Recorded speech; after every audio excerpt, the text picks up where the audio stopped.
There is an ancient method once so powerful it was hidden for centuries. Not because it was dangerous, but because it worked too well. Imagine a forgotten key buried by time, capable of unlocking the most sacred door, the memory of your soul. This method doesn't teach you something new. It removes what was never truly yours. Because they didn't make you ignorant, they made you believe you were someone you're not. But what if today you remembered not with your mind, but with something deeper? What if the voice inside you, the one that never left, finally spoke? And what if that voice could be awakened by a method once reserved for the few, those who protected it from being turned into a tool of control? This is not just a video. It's a guide and invitation to something forbidden, not because it's dark, but because it shines too brightly. Because those in power fear one awakened soul more than 1,000 obedient minds. In the next few minutes, we'll journey into the hidden origins of this method, tracing it through lost mystery schools, ancient symbols, and forgotten wisdom. You'll understand why it was suppressed, distorted, or ridiculed, so that you would never ask the question, who am I really? Not just a name, not just a story, but a frequency, a living, eternal consciousness. We'll use timeless symbols and old ways of seeing to uncover something deeply personal. This isn't theory. This isn't something you memorize. It's something you remember, something you feel, something that begins to move the moment you truly listen, not with your ears, but with your being. So stay with me until the end, because what you're about to hear was never meant for the masses, but maybe it was always meant for you. If this resonates, subscribe now and let the remembering begin. Not everything that is forbidden is hazardous. Sometimes it only implies that the truth is too strong to be shared openly. A common thread runs through almost all ancient cultures, the idea that people have forgotten who they really are, that life as we know it is like a dream, a veil that separates us from our true selves, and that there are ways and practices that can help us remember that sacred memory. But here's the problem. You won't find these practices in history books, schools, or established faiths. They were concealed, forbidden, or turned into superstitions made fun of and kept away so that no one could use their genuine power. For instance, in ancient Egypt, the priests of the houses of life held secret initiation ceremonies in which new members went through a symbolic death. A master led their minds through subtle spiritual realms while their bodies napped for hours. They were different when they came back. They had passed the veil and remembered. The Orphic schools in ancient Greece said that the soul was stuck in the body, but not in a bad way. It was part of a process of purification. They taught chants, breathing, and trance states that allowed the soul to briefly free itself from its earthly identity and see its heavenly origin. They remarked that this experience was not just revealing, but also permanent. The rishis, or enlightened seers in ancient India, taught the idea of smarana, which means remembering what the soul already knows. They thought that spiritual ignorance wasn't about not knowing things. It was about not being connected.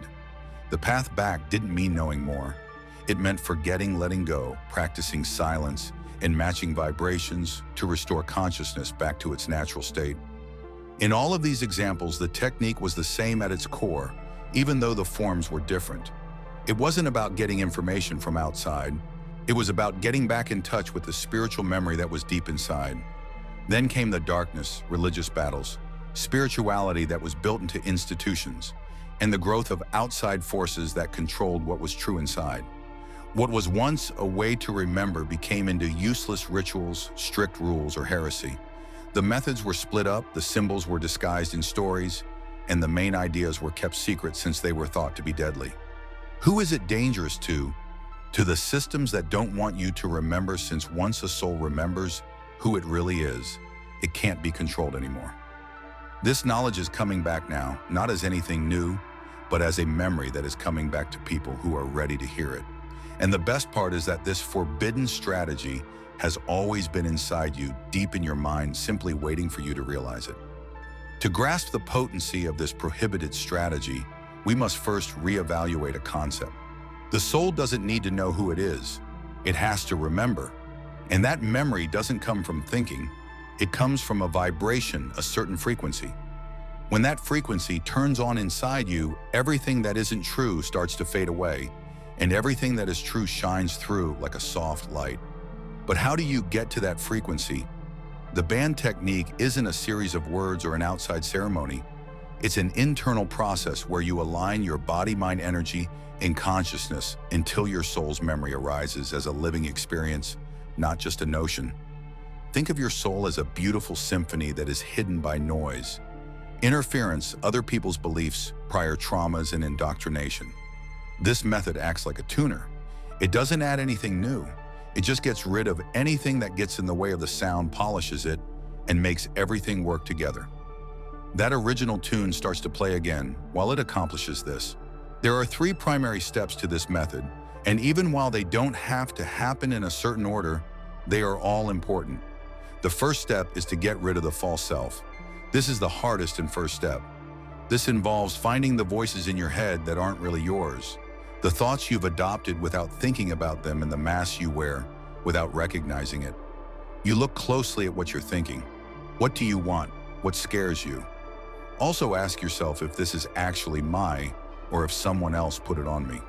This method helps you get rid of old mental patterns by recognizing them clearly, not by battling them. When you become conscious, your actual self may pull apart anything isn't constructed from it. The second step is to wake up your inner sense. As the cacophony fades, something you've always had but never noticed starts to show up. This inner sense isn't based on logic or feelings, it's just what you see. You don't wake it up, you tune into it. Using focused breathing, silent rituals, being totally present in your body, and seeing symbols, this technique helps you wake up this sense. One crucial principle here is that your soul believes what you focus on and devote yourself to. This isn't a daydream, it's a bridge. The symbols utilized, such as an inner flame, a heart's lotus, or a soul's mirror, are real. They are pictures that everyone can relate to and that bring back old memories. They don't make ideas, they bring back memories, visions, and connections from within. Third is the sound of your genuine name. Deep spiritual traditions teach about the soul's secret name, which is not a word shouted out loud, but a distinct vibration. This method shows that every being has a sacred frequency. You instantly identify it when you label it right, not with words, but by being in a certain state. It's like a door that has been shut for hundreds of years suddenly opening. Your vibration, not your thinking, is what helps you recall. You feel really sure. This is me. I've always been this way. I just forgot. This process doesn't happen in a day. It takes dedication, honesty, and commitment, but once it starts, something happens that can't be undone. A part of you starts to watch from a deeper, calmer, and more authentic place. That's when the real trip starts. As the approach works, the layers of false self start to break down, and your inner vibration clears. Something happens that words can't describe. Your spirit remembers without you having to think about it. It's like turning on a light in a room you've always owned but never used. What you see are not thoughts, but aspects of you that are waiting to be seen. The you that loves without conditions, trusts without fear, and knows without having to learn. At this point, waking becomes real and something you can touch. The soul begins to understand where it came from. But there is a gentle warning: not everything you learn is good. You also remember who you're not when you remember who you are. Mistakes, choices that aren't done, and wounds that haven't healed come up. This is an important aspect of the process. It's not punishment, it's freedom. You can't fully accept yourself without also accepting your shadow. When done right, this technique shows you not only your light, but also what you've been hiding even from yourself. Many traditions claim this practice is harmful for beginners because it takes spiritual maturity to face your soul honestly. This maturity is not measured by years, but by how willing you are to face the truth. At this point, people who practice a lot often go into what could be called a conscious trance.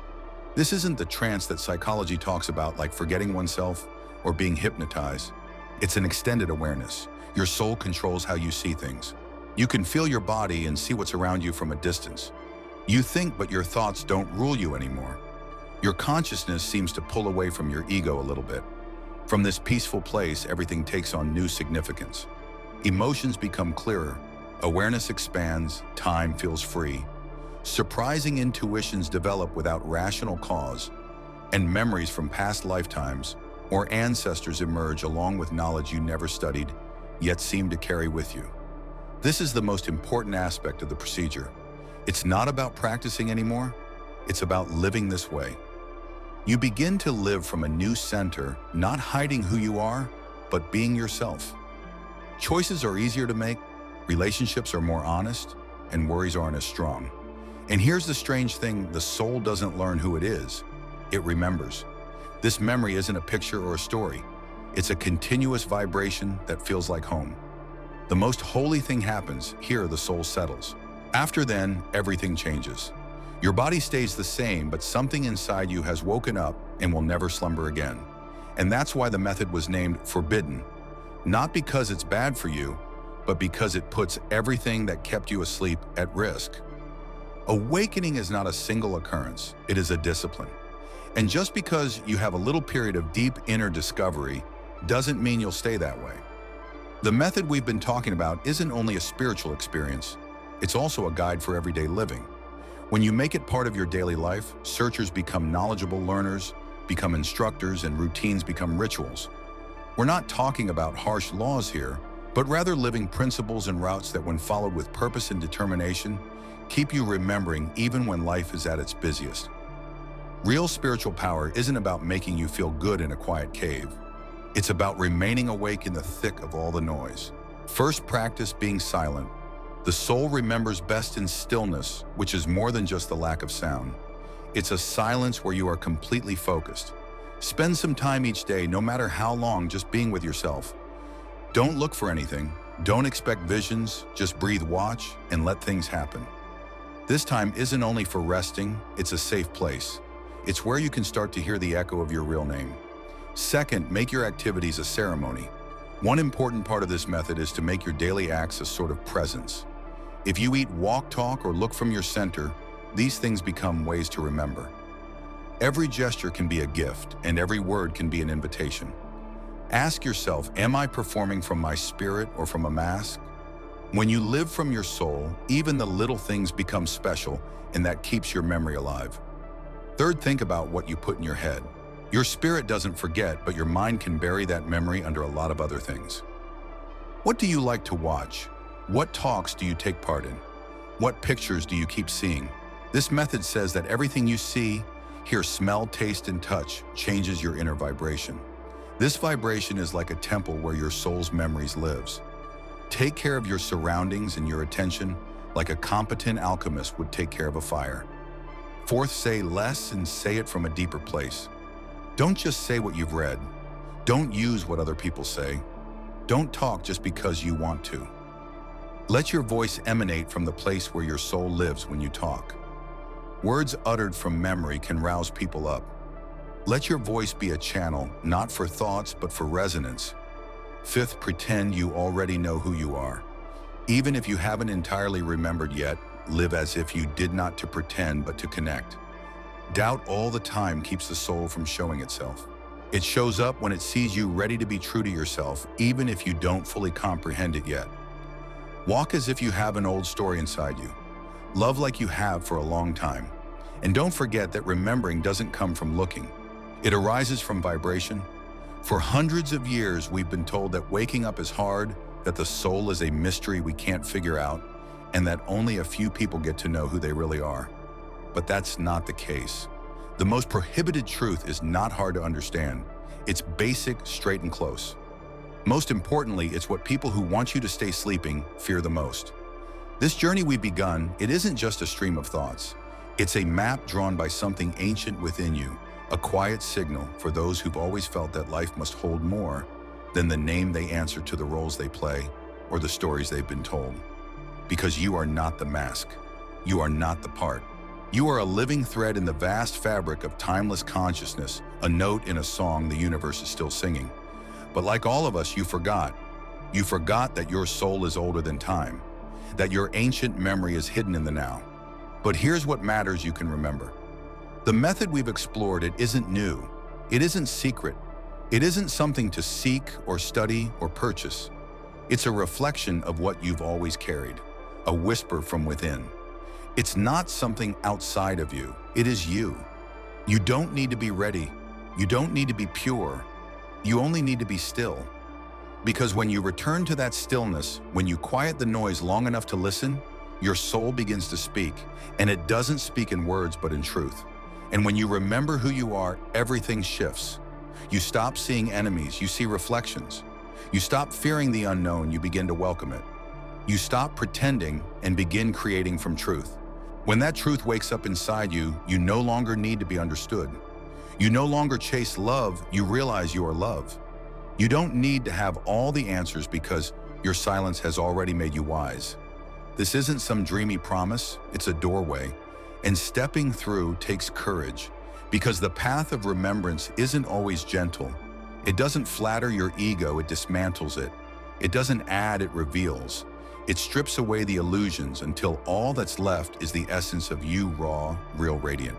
So if something inside you stirs, if a small voice whispers, "This is what I've been waiting for," don't ignore it. Subscribe to this channel, stay with the message, share this with someone whose soul is ready, because one awakened soul doesn't shout, it resonates.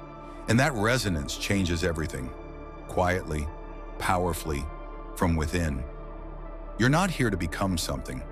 You're here to remember what you've always been, and that remembering has already begun.